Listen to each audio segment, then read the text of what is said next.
So he wants to confirm, he knows there is no God, but he just wants to confirm there's an enlightened being here.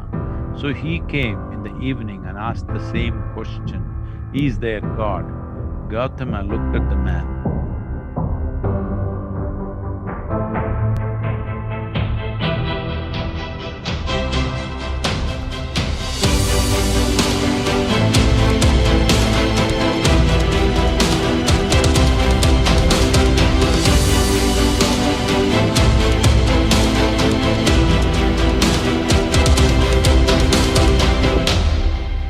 This happened in Gautama's life. I'm talking about Gautama because 2 days ago is Buddha Purnami. It is the Yes. day, it is a full moon night when he got enlightened. Yes.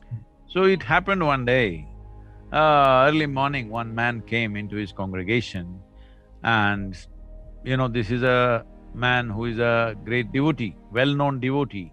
He not only went to temples, he built many temples. But slowly there is a little bit of doubt. See, if most people are using devotion and their belief in God as it's convenient for them, only when it's… for most people, God is like insurance, they do everything. Just in case if it fails, I have also paid my premium. That is the kind of approach they have. There are extremely small number of people who trust God with their money, with their family, with their profession and leave it in His hands and do whatever you want to do. There are extremely few people like that. Rest are all only to a point of convenience. I do everything, in case it doesn't work, it's you. If it works, of course it's me, you know So God is a kind of insurance to fall back on when things don't work. So this would come face to face with you only if you invest your life fully. So this is a full-time devotee. Yes. He only does uttering God's name, his God is Rama. So he sit down Rama, stand up Rama, if he wants to address you Rama, if he wants to call you Rama, if he wants you to go Rama, everything is Ram. Apart from that, he will not say anything. So full-time devotee. As he ages, a question has come in his mind. Suppose there is no God, my whole life will be wasted. See, you are smart, all of you, you're very smart. You invest in God only one day in a week or maybe once, I don't know, in Thanksgiving Day or something like that. This is a smart investment, it's good But this man invested his entire life into it, and now suppose it is not there, what will happen? Whole life will go waste.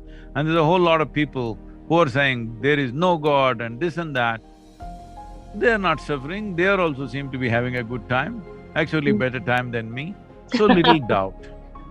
So early morning he came when it is still shadows, he stood in a corner in the shadows and asked Gautama, is there God? Gautama looked at the man, oh you? He gave a clear, emphatic answer, no God, there is no God. This whole congregation of monks who were sitting there, one big relief, woof, because in their mind also daily the same struggle, is there God, is there no God, is there God, is… See, these struggles will come to you only if you invest everything that you have in it, then you will worry. Is it true or is it not true? Right now, you have found a convenience, 5 minutes a day, your prayer, and after that he doesn't exist, it's just you and your own things, all right? This is a smart way of doing it. But he is fully invested, so doubts have come. Then in the evening, then all these monks, big celebration started because Gautama, the enlightened being, has declared there is no God. Look at the relief.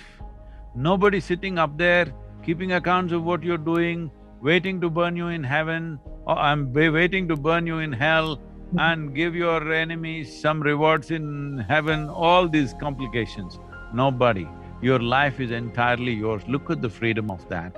So there was one big relief and celebration going on. In the evening, another man came. India is one country which has cultivated and encouraged both. This man is a Charvaka. Charvaka means he's an out-and-out materialist. He doesn't believe anything other than what he sees. So he comes, all his life he's gone about proving to people how there is no God. Even if you are a big believer, if you talk to him for 10 minutes, he will get you out of your belief and at least make you doubt whether there is God or not. So he's proved to thousands of people there is no God. Now age is passing away, little doubt has come, suppose there is God. When I go there, will he leave me alone? People also say he has all kinds of torture equipment up there, and will he leave me alone? So he wants to confirm, he knows there is no God, but he just wants to confirm there's an enlightened being here. So he came in the evening and asked the same question, is there God? Gautama looked at the man and said, yes, there is God. All the people got terribly confused. Morning you say no God, evening you say there is God. What is this game?